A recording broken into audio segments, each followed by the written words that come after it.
On Thai PBS World tonight, the latest death toll of the building collapse in Bangkok's Chatuchak area following the earthquake last Friday. The skepticism of the construction of the collapsed building, steel bars that were used have been revealed to be of substandard quality. And Kasikorn Research Center predicts GDP drop of 0.06% due to the recent earthquake.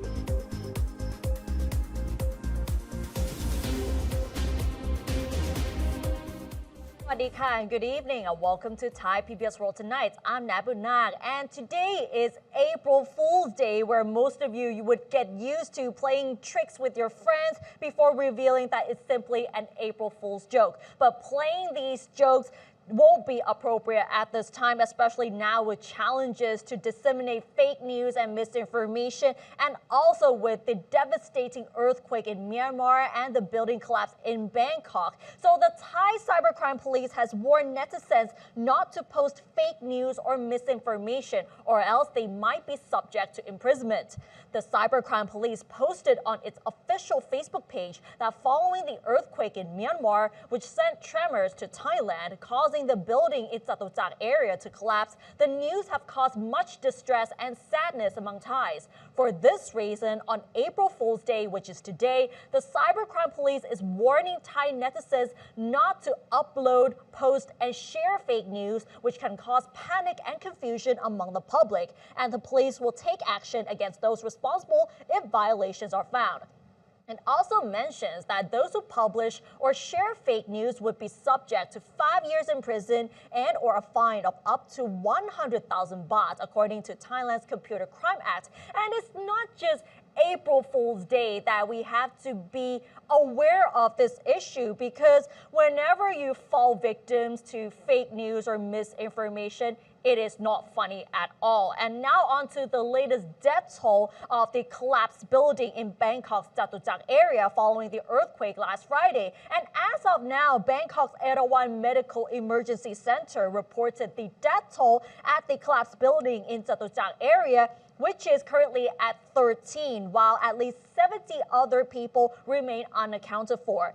This morning, 5 more bodies were found under the rubble of a collapsed building at the Chatuchak site, but it was still too dangerous for rescue teams to retrieve them. Rescue teams will also need to plan the use of heavy machinery to lift the rubble and reach the location of the bodies.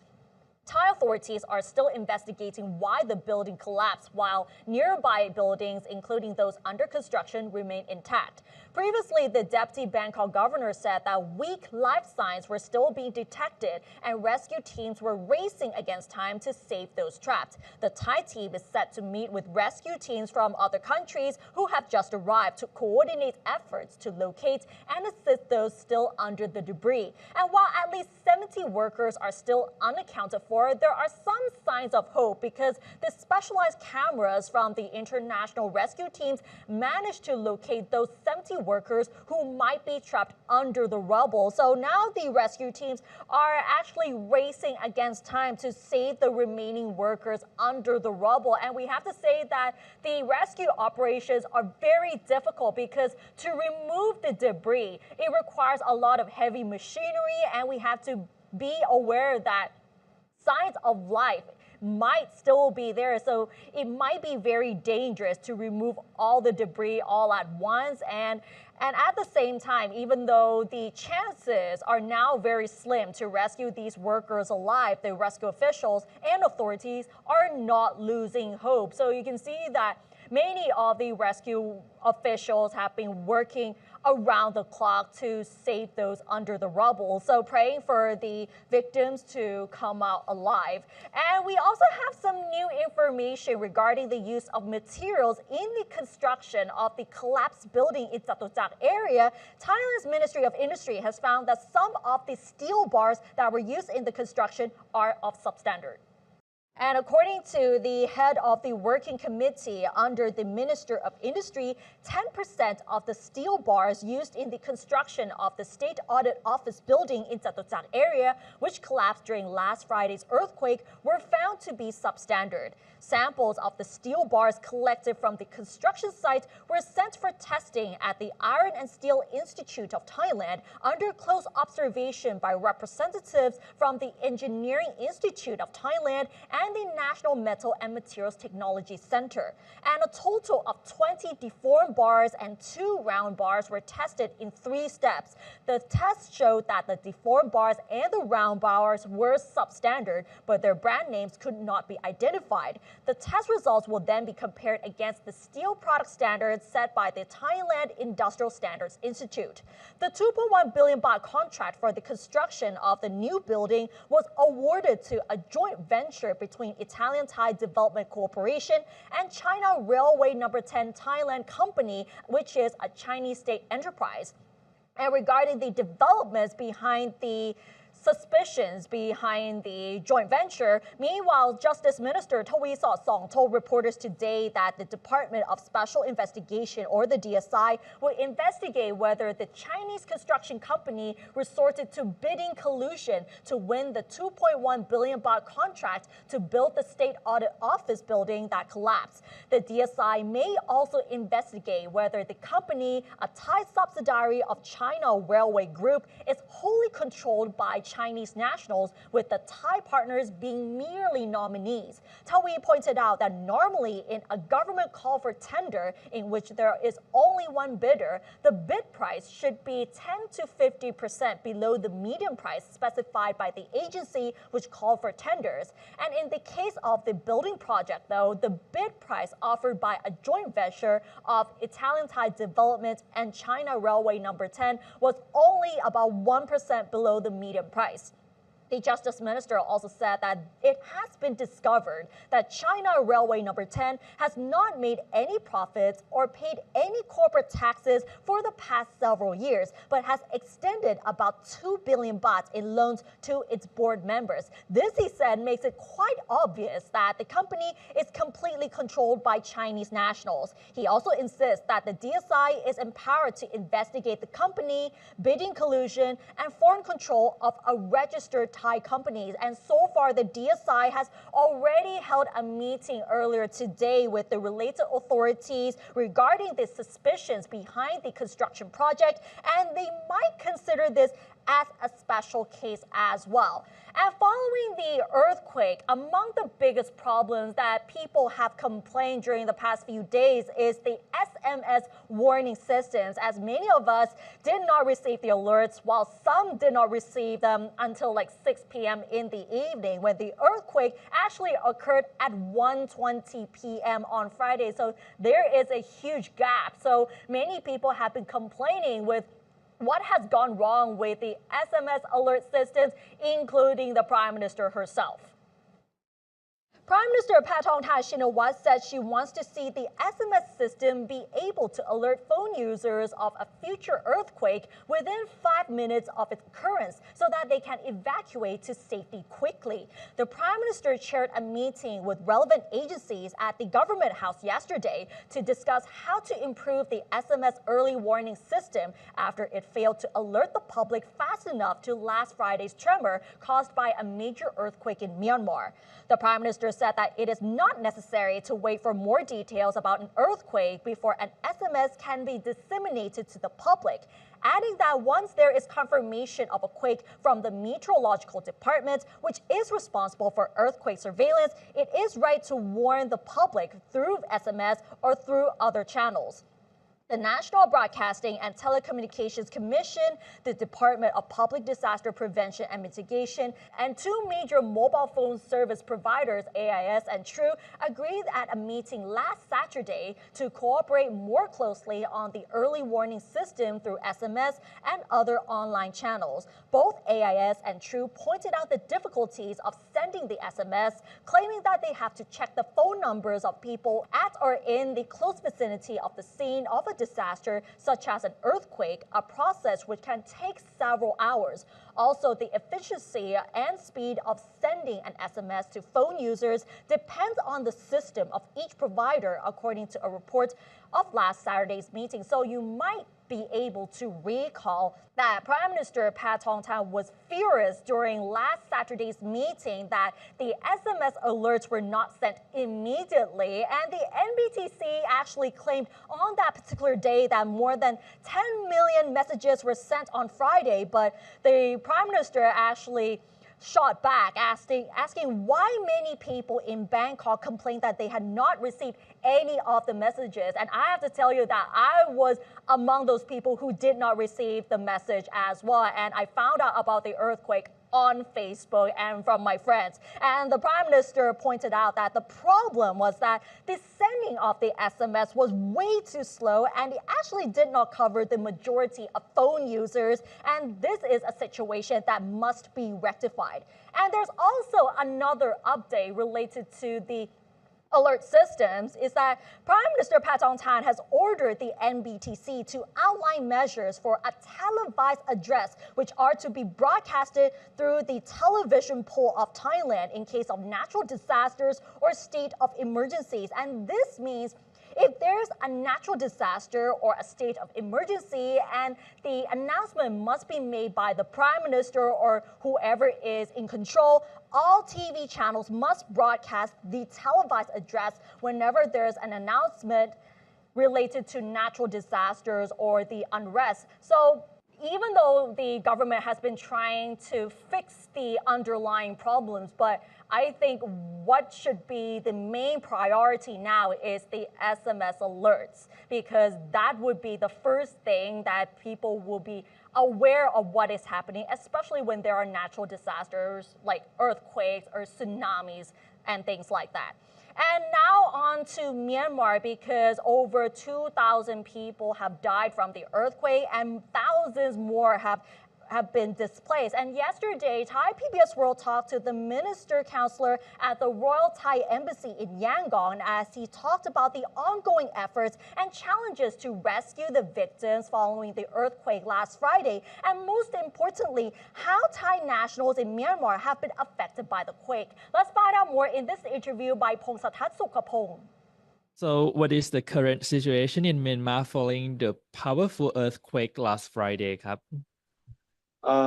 Actually, according to the statistic reported by the government of Myanmar right now, they reported about around over 1,700 dead people and also around 3,400 injuries and more than 300 people that are still missing. And they also the report about the collapse of the buildings, also the schools, also the religious places, more than over 2,000 places that were damaged. But now I think that the government of Myanmar also sent the letter to all embassies and international organizations mission in Myanmar to request for the assistance from various countries. And after that, many countries dispatched the rescue team to Myanmar, including Thailand. The rescue team of Thailand has arrived Myanmar since yesterday, and the embassy of Royal Thai Embassy in Yangon also sent 4 officers, including the defense attaché and also the first secretary and second secretary to the area to assist the Thai team in operating the rescue mission in Naypyidaw right now. And apart from Thailand, there is also the cooperation from various countries, including India, Russia, China, Japan, South Korea, and Malaysia, Singapore, Vietnam, and various countries to help Myanmar on rescuing the people that's still alive and to restore the damages in the area. And how have Thai nationals in Myanmar been affected by the earthquake? And have there been any reported deaths or missing persons among Thai citizens? Actually, right after the earthquake happened, the Royal Thai Embassy, we announced on our official Facebook, Royal Thai Embassy Yangon, to warn Thai national that there is a possibility that the aftershock may happen during the week after the big earthquake, and if there is any Thai nationals in the affected area that would like to contact the embassy for assist or for help, they can contact us through the hotline and also the Line official channel that we also post the QR code of that Line official channel in our Facebook too. But until today, we have no report about the missing Thai nationals or dead Thai national yet. But we got the contact from around 5 Thai nationals that come to travel in Mandalay, that they were stuck in Mandalay and cannot find a way to go out from Mandalay in that time. But as of today, all of them could escape from Mandalay through Naypyidaw and arrive in Yangon safely already. What are the main challenges in delivering aid and conducting rescue operations in Myanmar? I think that the most damaged area right now is in Mandalay and in Sky region that according to the news, the rescue operation has not reached to those areas much yet. Now the rescue operation by international, by various countries and international organizations mainly focus on Naypyidaw. I think that the most challenges factors is that how to reach in the most affected area like Mandalay and Sky region. But I think that the government of Myanmar and also international organizations would like to outreach the mission to the most affected area as soon as possible. And according to the reports in the news, many buildings and also the religious places also get the great damage. So I think that to recover the situation, Myanmar may take time and also require a lot of money for the restoration of this huge disaster.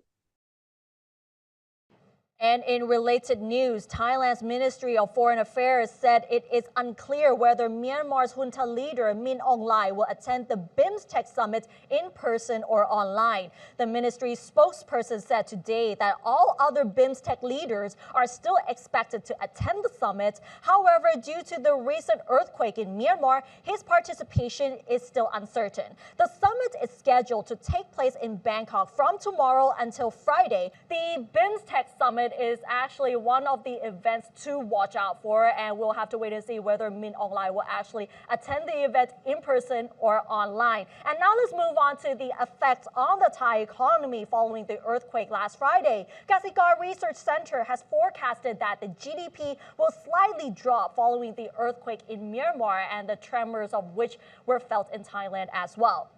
Last Friday's earthquake in Myanmar has caused economic damage estimated at about 20 billion baht and may cause Thailand's GDP forecast for this year to drop by 0.06% to under 2.4%. And according to Kasikorn Research Center, the GDP projection may drop by another 0.3% if the Trump administration decides to impose 25% tariffs on Thai exports to the U.S. market this Wednesday. The earthquake's economic damage assessment is based on the suspension or delay of economic activities, particularly in the service sector in and around Bangkok and Chiang Mai. It also said that the household purchasing power is expected to decline because many people may have to use their cash reserves to hire inspectors to check the damage to their houses or condominium units and for repairs. And the center notes, however, that the horizontal housing market may benefit from the earthquake as home buyers may look at traditional houses instead of rooms in skyscrapers over safety concerns. Purchases of condominium units in Bangkok, which are currently slow, may also decline further as a result. The center also predicts a drop in the number of foreign tourists, with the likelihood that the projection of 37.5 million arrivals for this year may have to be adjusted down. Against the backdrop of the trade war being waged by the Trump administration and the impacts of the earthquake, the center predicts that the Monetary Policy Board of the Bank of Thailand may bring forward a further cut in the policy interest rate by another 25 basis points to April, with another cut during the second half of the year. However, the research center said that the non-performing loans, or the NPLs, in the real estate and construction sectors, which tended to reduce after the COVID pandemic, are likely to pick up again by the end of this year. Meanwhile, the Thai Chamber of Commerce also listed demands to the Thai government in order to revive consumer confidence following the earthquake last week. Among the demands include the rescue of the workers under the collapsed construction site in Chatuchak area, the inspections of buildings affected by the tremors, ensuring that all constructions comply with international standards, and most importantly, to improve the disaster alert system. So we can see that the earthquake has really affected the consumer confidence. Many of the foreign tourists have canceled their hotel bookings because they have so much fear already that they might fall victims to such natural disasters without knowing in advance. And even the Thai people, they also have no confidence anymore in terms of buying condo units in skyscrapers, and they may have turned to traditional housing or low-rise units instead. All right, and that wraps up tonight's edition of Thai PBS World Tonight. Join us every Monday and Tuesday at 6 p.m. on Thai PBS World's Facebook and YouTube Live. And don't forget to follow us on social media and our website, thaipbsworld.com, for all the latest stories about Thailand as well as analyses. Thanks for watching, and we'll see you next week. สวัสดีค่ะ